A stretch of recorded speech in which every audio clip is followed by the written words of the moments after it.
예, 안녕하십니까. 트라이밸리 CBMC 최승환 목사입니다. 하나님의 방법에 따라 창업하기 그 첫 번째 창업이나 자영업을 시작하시는 거나 직업의 변화에 관한 그런 전문적인 나눔은 경영을 하셨거나 또 하시고 계시거나 자영업 경험자들 또 새로운 직업의 변화를 오셨던 분들이 풍성한 나눔으로 앞으로 계속 또 그렇게 정보와 지혜들을 나누면 좋겠습니다. 저는 성경적인 원리를 아브라함이라는 인물을 통해서 한번 이 시간에 잠시 한번 생각해 보려고 합니다. 아브라함은 하나님의 명령으로 바벨론 땅에 있는 우르라는 익숙한 고향 산천을 떠났습니다. 또 기댈 수 있는 친척도 없었고 또 조상 대대로 이루어져 왔던 가업을 떠나면서 빈손으로 출발을 했겠죠.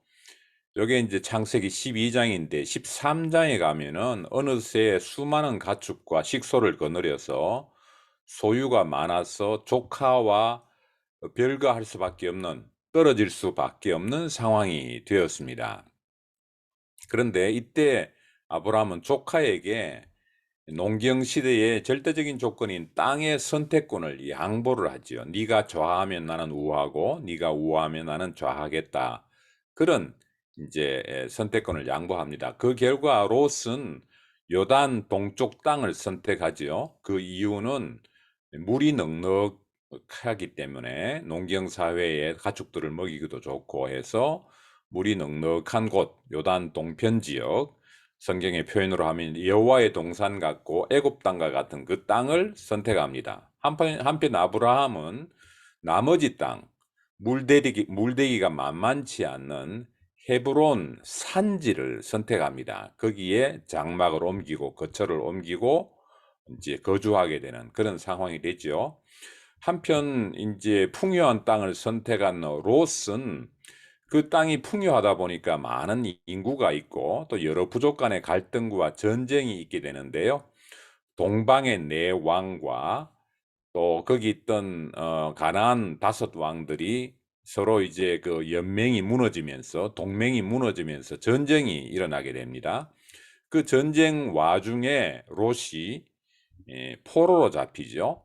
그 얘기를 들은 아브라함이 집에서 훈련한 병사를 데리고 롯을 구출하는 장면이 나옵니다. 그때에 전쟁에 진 소돔 왕이 아브라함에게 거래를 제안을 합니다. 잡아간 사람들은 내게 다시 돌려보내고 물품은 당신이 가지시오. 전리품은 당신이 가지시오. 그렇게 이야기를 합니다. 그때 아브라함이 이 전쟁에서 이겼고 그 전리품을 취하는 것이 나쁜 것이 아님에도 불구하고 그 전리품 물질을 재물을 거절합니다.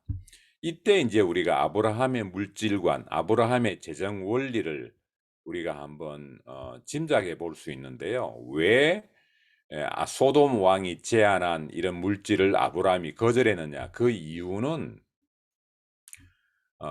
네가 주는 그 물건을 내가 취한다는 것은 우리가 전쟁에 이겼기 때문에 당연한 것임에도 불구하고 소돔 왕 당신이 나를 부하게 하는 것이 아니라는 정신이 있기 때문에 그것은 아니기 때문에 당신에게 속한 것은 실 하나도 또 끈 하나도 내가 가지지 아니하겠다. 그런 얘기를 아브라함이 이야기합니다.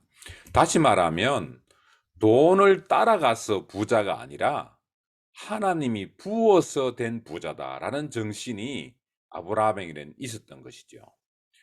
우리가 그 창업이나 자영업이나 직업이나 뭐 여러 가지 세상에 우리가 돈을 벌어야 하는 그런 책임이 있고 그 일들을 다 우리가 종사합니다마는 돈을 따라가는 부자가 되어서는 안 된다 하는 정신을 우리가 아브라함에게서 잠시 엿볼 수 있었습니다. 결론적으로 성경적 창업의 원리를 한번 뭐 다음 주에도 또 두 번째 순서가 있다고 하니까 조금 더 보완하겠지만 오늘까지 내용 가운데서 성경적 창업 원리를 잠시 한번 정리해 보면요. 첫 번째는 선한 가치를 창출하고 있는가. 이전에 나눠주신 것처럼 나는 걸레 정신을 가지고 걸레가 활발하게 움직이는 데는 깨끗한 결과가 있죠. 참 아이러니인데, 더러운 걸레가 활발하게 움직여야 그 지역이 깨끗해지는 참 역설적인 이 선한 가치. 아무리 돈을 많이 번다고 해도 크리스찬들이 마약이나 인신매매에 우리가 참 창업을 할 수 있겠습니까? 윤리나 도덕계, 또 건설적인 사회의 여러 구석구석을 밝히는 그런 가치를 창출하고 있는가? 이게 이제 중요한 원리가 되겠습니다.